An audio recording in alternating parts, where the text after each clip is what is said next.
And we are happy to have Manuella Lech Cantuaria that will present this. And she is speaking from Brazil.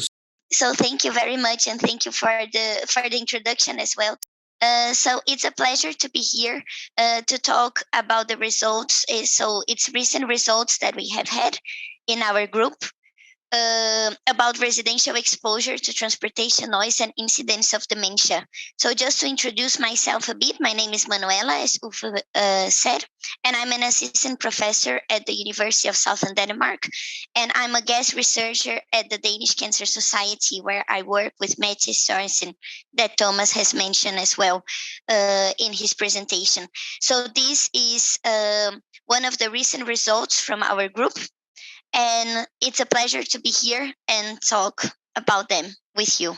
I will start talking a bit about noise as an environmental risk factor. And some of the things that I will say, Thomas has said much better than me. So I will not go too much into details, but it's just to give a context behind the study. So, as Thomas has said, there are different, many epidemiological studies that have consistently linked transportation noise to a range of diseases and health conditions. So these include cardiovascular diseases mainly, but also other metabolic diseases such as diabetes, obesity, and even cancer.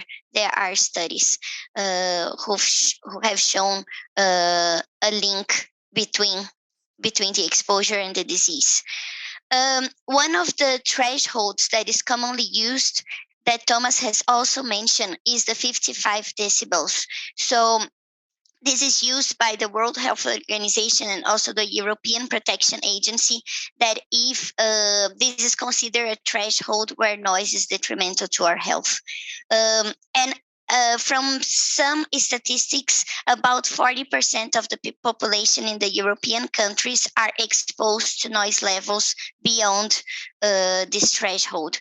But we can even find some statistics that say higher percentage, and I'm sure that this number is much larger in other countries. At least here in Brazil, I'm sure that it is.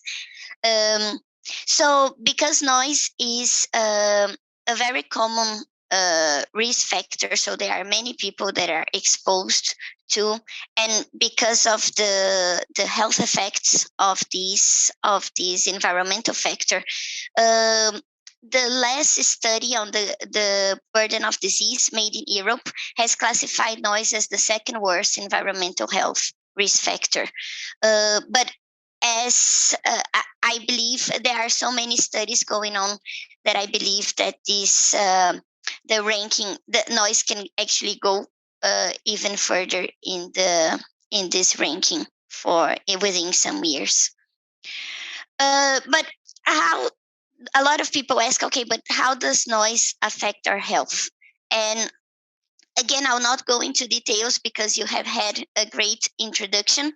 But just to summarize, usually when people are exposed to transportation noise, what happens is that it generates stress responses in our brain. And when trying to fight these responses, we actually activate the nervous system and also the endocrine system, which leads to an increase of stress hormones. Also, it leads to a contraction of the blood vessels. So we can actually feel that when we have a stressful situation. There's also an increase in the blood pressure, in the stroke volume, and in the pulse. So all of these physiological changes represent biological changes to our body. Another important mechanism that Thomas has also mentioned is regards the sleep impairment. So with the sleep fragmentation and also general sleep disturbances, there is a decrease in one stage of the sleep that is called the slow wave sleep, which is crucial for restoration of, for example, mental and physiological restoration. And also there's a decrease in the rapid eye movement that is done when we're sleeping. That is also critical for cognitive function.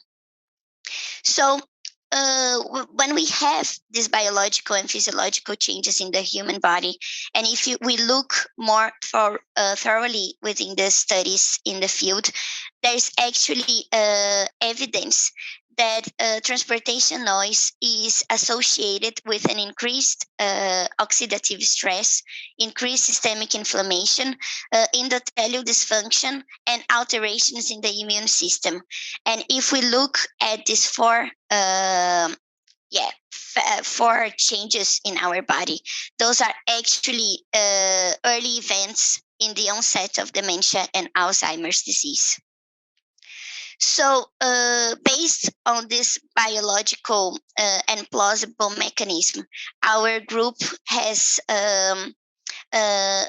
concluded it would be interesting to actually look at transportation noise in relation to dementia and Alzheimer's disease. The second reason to look at dementia is because dementia was classified as one of the greatest health challenges in the 21st century. And this is first because it's a disease that impacts a lot of people. It has great social and healthcare costs, and also because it has a rapid progress. So as we can see here in this graph, from the Alzheimer's Association, we can see that from 2015 to 2050, it is expected that the number of cases of dementia cases will actually be 3 times, will actually triplicate. So it's a huge increase, which is also related with the fact that the population is getting older and older. So because of all the impacts of dementia and Alzheimer, the identification of modifiable risk factors for dementia have become each time more relevant. So this figure here that I added here is from a report of the Lancet Commission, where they have put together evidence on different risk factors for dementia, and they have then calculated how much percentage is attributed to each risk factor, right? And besides well-established risk factors, for example, lifestyle, education, social isolation, and depression, which you can actually see here, environmental exposures have received a growing attention of their potential role in development of dementia. And actually, the newest version of this report has now included air pollution as a solid risk factor for the disease. So because of the plausible mechanisms, we have then asked whether transportation noise can also be a modifiable risk factor for dementia. And that's what we have tried to answer in our study. We were not the first ones, though, to do that. Of course, if you also look at the World Health Organization guidelines, it's they highlight the necessity for having studies investigating dementia and cognitive impairment in adults in relation to transportation noise. And here I have put some of the main studies so far that have investigated dementia in relation to transportation noise. And it's not necessarily dementia, but also cognitive impairment. And we can see here the number of participants in each of the studies. So if we look at the number of participants, they are small to medium sized studies. But even though those studies exist, the current evidence for a potential link between dementia and Alzheimer was actually shown to be of low quality. And this was stated by this review that was done in 2020. This is because there are few epidemiological studies, and those studies have a high diversity in terms of study design and outcome definition, as well as noise exposure assessment. So that's why we decided to use a cohort study with using a nationwide study design to investigate the association between residential exposure to road traffic and railway noise and incident dementia. using a population consisting of all older adults living in Denmark. So, as I mentioned before, the study population consists of all Danish residents that were 60 years old or older living in Denmark between 2004 and 2017. So here in Denmark, I'm not sure if it's the same, if it's a similar system in Norway. I believe it might be, but we have this is the yellow card, which has our CPR number. So it's basically our personal identification number, which we receive as soon as we are born, if we are born in Denmark, which is not my case, or as soon as we immigrate to Denmark. And with the CPR number, all Danish residents are followed across all national registers. So these include both health and administrative registers. So with this unique number, we are able to retrieve the full address history, the access to hospital and prescription registers, as well as socioeconomic status for all Danish residents. Just a second.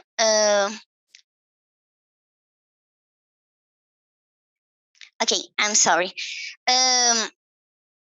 So by excluding all residents with incomplete address history in a 10-year period, and also excluding all persons with a dementia diagnosis before baseline, we ended up with a population of almost 2 million people.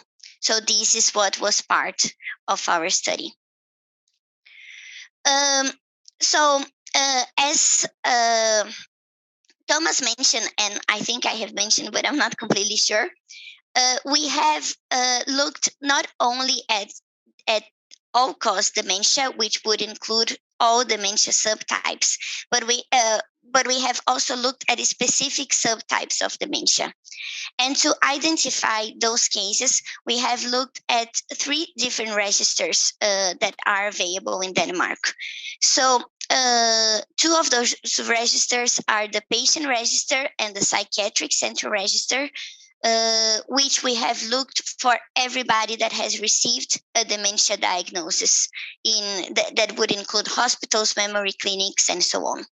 And we have also looked at the prescription register, where we have identified everyone with at least 1 prescription of an anti-dementia drug.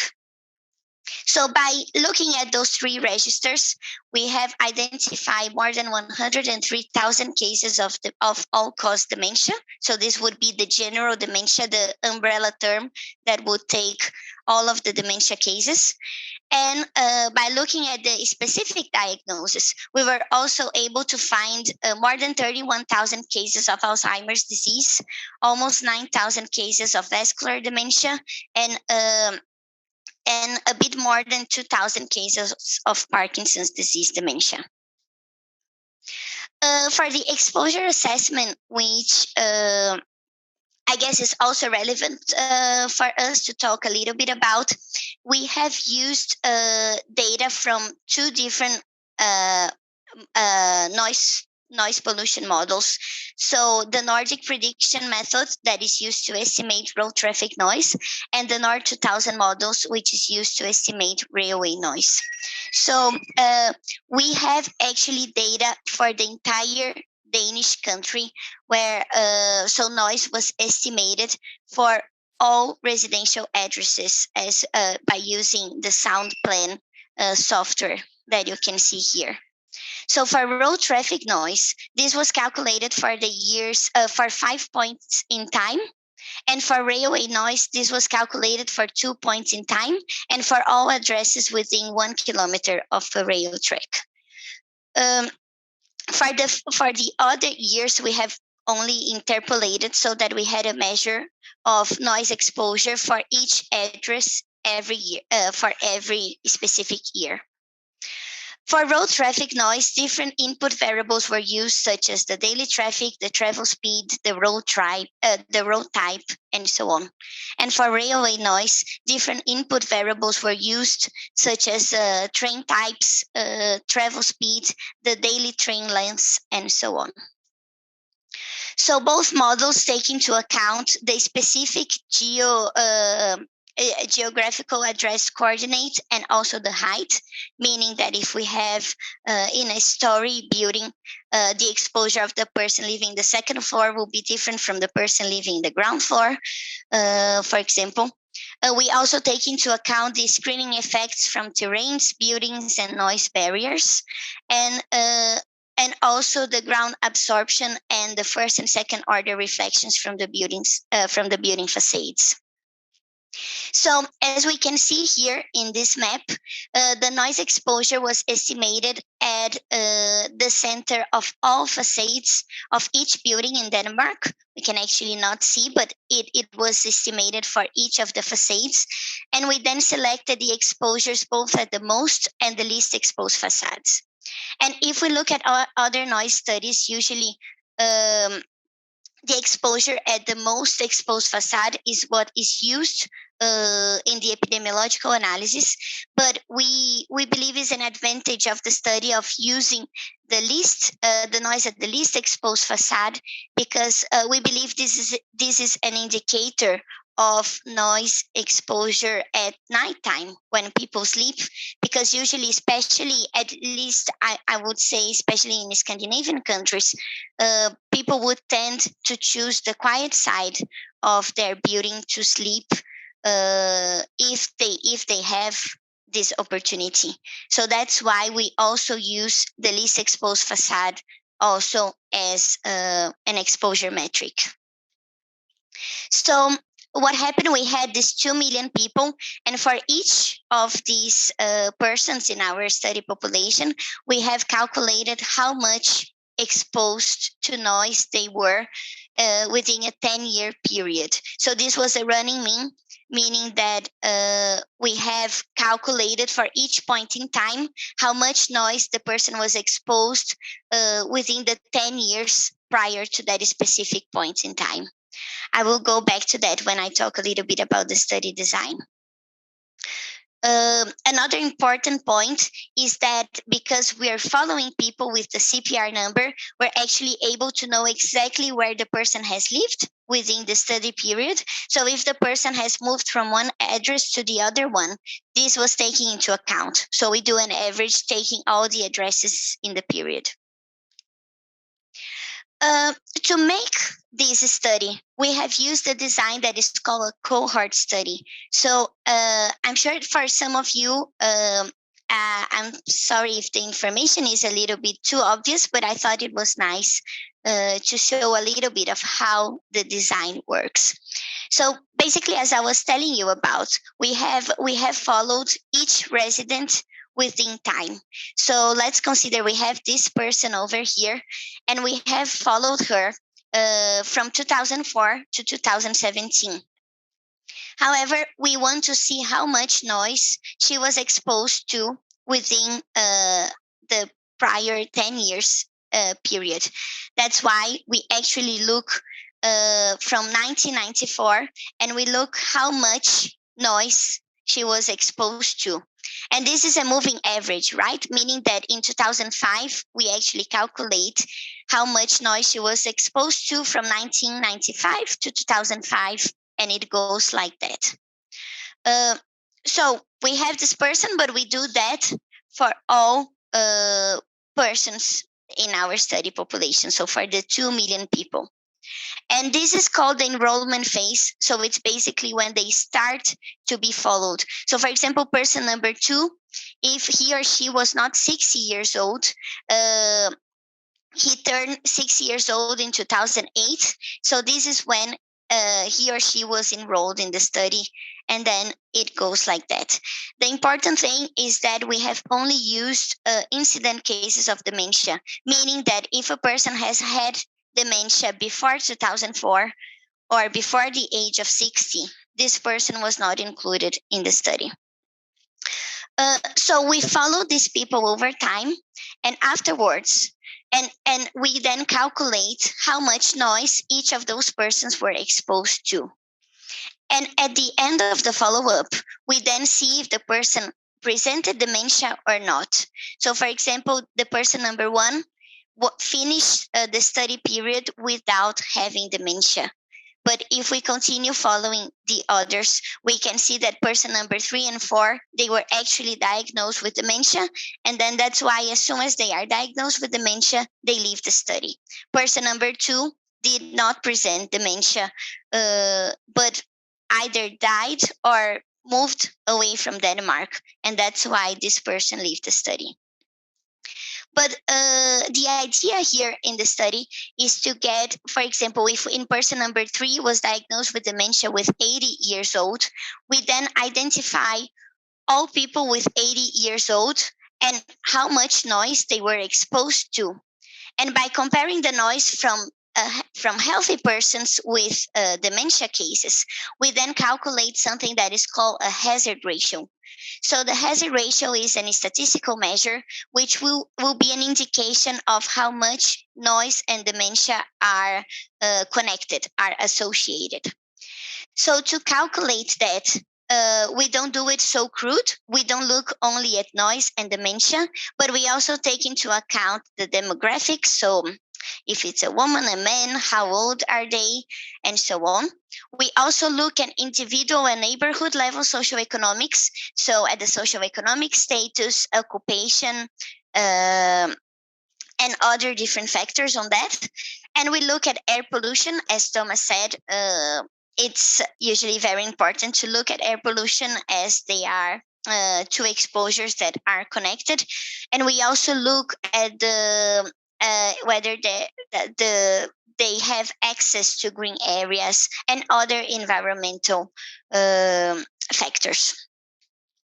So here I have some of the results that we found for all-cause dementia and for road traffic noise. That's why we have this little car over here. So here we have a dose exposure response for looking at the road traffic noise at the most exposed facade and looking at the hazard ratio. So basically what we do is that we divide our study population in categories of how much they were exposed to noise, and we then calculate the association of noise and dementia for each one of those groups. So this is what this curve shows. So I will go into details with this curve so that we can actually get what the results are shown. So this first point here is what is called the reference category. So basically we group all people that are exposed to low levels of noise. So we say here lower than 45 decibels, and we tell our statistical software that the hazard ratio is 1, meaning that there is no association for dementia and noise for this group of people. So for the other categories, everything that we calculate is in relation to the reference category. So for example, if we look at the first category here, we have all people that were in average exposed to road traffic noise between 45 and 48 decibels. And if we look at the hazard ratio, we find a hazard ratio of 1.08, which means that these people, they have around 8% higher risk of developing dementia than the reference category. If we continue looking at the curve, if we look at this group of people here, which include people that are exposed to noise from 57 to 60 decibels, we can see that this group of people have around 18% higher risk of developing dementia than the reference category. So clearly we can see from these results that there is an association between transportation noise at the most exposed facade and risk of dementia. So we can see that as more exposed to noise the persons are, the higher will be the risk of developing the disease. Lastly, we can see that if we look at the shape of the curve, we had a linear increase here, so a linear behavior, but afterwards we have a leveling off in the risk estimates. So the risks become somehow constant or even have a slightly decrease for high noise exposure levels.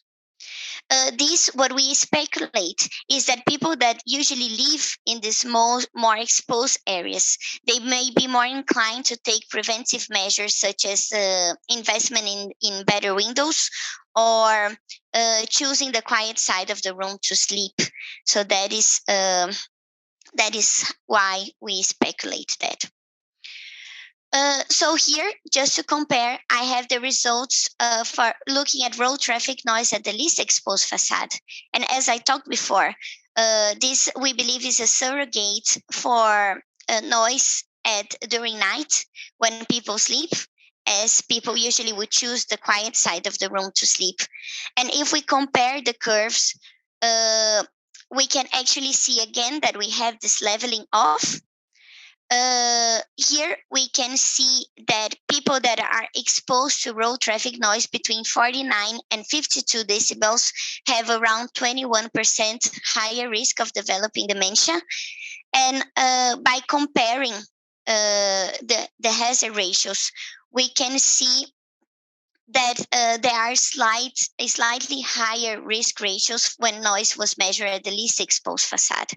So these may suggest a potential effect of noise on sleep, and this being an important risk, because it's true that sleep is an important risk factor for dementia.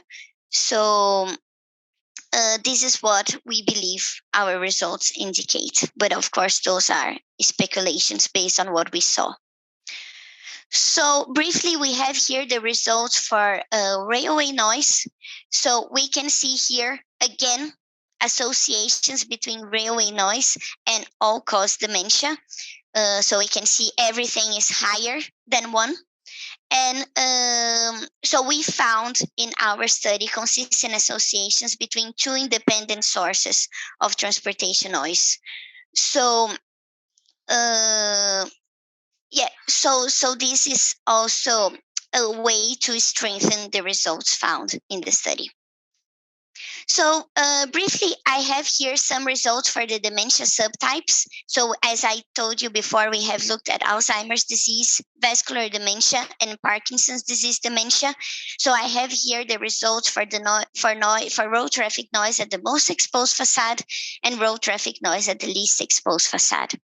So if we look, for example, at Alzheimer's, we can see that a 10 decibel increase in road traffic noise will increase the risk of developing Alzheimer's disease in 4%. So this I have a result in terms of a 10 decibel increase in noise. But if we look at the least exposed facade, actually a 10 decibel increase in noise will result in a 14% increase higher risk of presenting Alzheimer's disease. So for Alzheimer, we can clearly see a difference between the 2 exposure metrics. For vascular dementia, however, we do not see. We can see that a 10 decibel increase will result in an 8% increase in risk of presenting vascular dementia, both for the most exposed facade and the least exposed facade. And for the Parkinson's disease dementia, we actually have a few number of cases. That's why we can see we have a much larger confidence interval. And but we can see still indications of an association between this type of dementia and transportation noise. So to conclude the study and to show some perspective, we found, as I showed to you, we found clear associations between transportation noise and dementia, especially Alzheimer's disease. This was the subtype where we have seen the highest risk estimates. The interesting point here that I have also pointed out is that we found those associations both for road traffic and railway noise. So these, because we found these associations for 2 independent sources, this actually indicates even more a potential association between transportation noise and dementia. So by looking at the curves at the dose response relationships, we can see that the associations generally follow a linear relationship, but afterwards there was a leveling off for high noise exposures. And this again, we speculate that because of people living in higher, more polluted, noise polluted areas, they might tend to take more preventive measures than people that live in silent places. So the associations, I did not show those results because I thought it would be too many numbers and we wouldn't be a chance to discuss them. But I can tell you that the associations we have compared the hazard ratios for by adjusting to air pollution and also education. And they were robust, so we can adjust to those two factors and the associations still remain. So this is an important point to be considered when looking both at transportation noise and dementia. So because we've seen slightly higher risk estimates for the least exposed facade, the results suggest an effect of noise on sleep may play an important role in increasing the risk of dementia.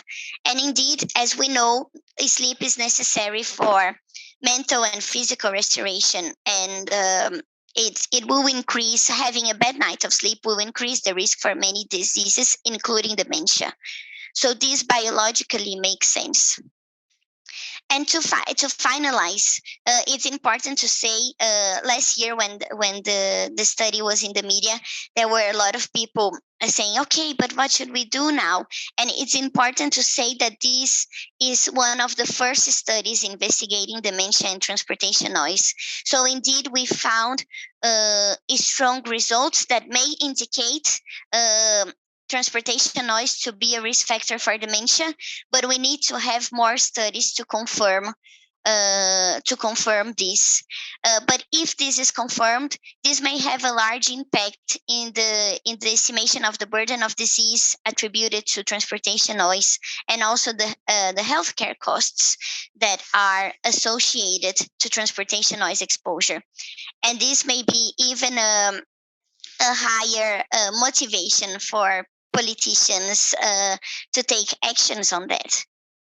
So if you want to read more about it, this paper was published in September last year at the BMJ. So it's an open source paper, so you can find it easily. I think just Googling dementia and noise at the BMJ. And you can actually see the rest of the results. And you're very welcome to get in contact with me. So here you have my email address. And thank you very much for listening. Thank you, Manuela.